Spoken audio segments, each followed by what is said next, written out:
దానికి ఇంకొకరిని కూడా మనం తగ్గించాల్సి వస్తుంది. కాబట్టి మన హిందూ సంస్కృతిని కానీ, మన దేవుళ్ళను కానీ, మన మన కుటుంబ వ్యవస్థను కానీ, సో మనకు ఒక పాజిటివిటీని కానీ, ఈ స్ట్రెస్ఫుల్ బిజీ లైఫ్లో మళ్ళీ రిఫ్రెష్మెంట్ కానీ, ఇవన్నీ మనకు మంచి సుగుణాలను లక్షణాలను ఇచ్చేదే పండుగలు అన్నమాట.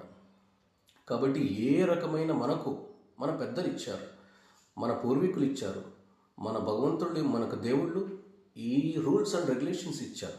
ఎవరైనా సరే, ఏ కమ్యూనిటీ వాళ్ళైనా సరే, వాళ్ళు ఇచ్చిన రూల్స్ అండ్ రెగ్యులేషన్స్ని మనం ఫాలో అవ్వాలి. అదే మనం పెద్దలకి ఇచ్చే గౌరవం, అదే మనల్ని ఒక సక్రమైన మార్గంలో ఈరోజు నడిపిస్తుంది. కాబట్టి పండుగల వల్ల మన కల్చర్ అనేది డెవలప్ అవుతుంది, కల్చర్ అనేది నిలబడుతుంది. పండుగలన్నీ ఆపేసుకుంటూ పోతూ ఉంటే మన కల్చర్ అనేది రాను రాను ఫ్యూచర్లో మన ఒక ఫర్ ఎగ్జాంపుల్ హిందూయిజం అంటే హిందూయిజం కనపడకుండా పోతుంది. ఈరోజు బొట్టు తీసేయండి అంటారు, ఈరోజు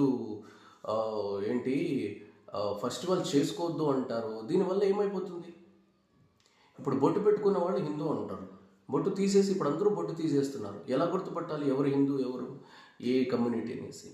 అలా మెల్లమెల్లగా బొట్టు తీయడం దగ్గర నుంచి ఇంకొకటి ఇలాగా తీసేసి మన ఫెస్టివల్స్ అన్నీ తీసేస్తే ఒక కల్చర్ అనేది వ్యానిష్ అయిపోతుంది ఫ్యూచర్లో. కాబట్టి ఎవరేమైనా సరే గోవధ చేసి ఫెస్టివల్స్ పేరుతో గోవధ చేయడం కన్నా చిచ్చుబుడ్డి పేల్చడం పెద్ద విషయం ఏం కాదు. కాబట్టి ఇవన్నీ ఇంకొకటి ఏంటంటే, సృష్టిలో భగవంతుడు మహామేధావి. మనం రోజు చేసేదంతా బ్యాడే, చెత్తనే. మనం చేసే డస్ట్ పొల్యూషన్, వాటర్ పొల్యూషన్ అన్నీ పొల్యూటే చేస్తున్నాం. మరి తెల్లవారుజామున లేచి చూడండి, మళ్ళీ ఫ్రెష్గా ఆక్సిజన్ ఎలా వస్తుంది? సృష్టి తానంతట తాను రీసైకిల్ చేసుకుంటుంది సిస్టమ్. మనం భోజనం చేస్తే అలాగే కడుపులో ఉండదు, ఎప్పటికప్పుడు రీసైకిల్ అవుతూ ఉంటుంది. So nature have the recycling ability.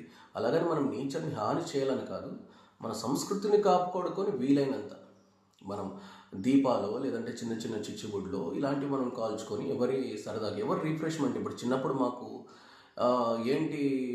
మధుర జ్ఞాపకాలు ఏమన్నా ఉన్నాయి జీవితంలో?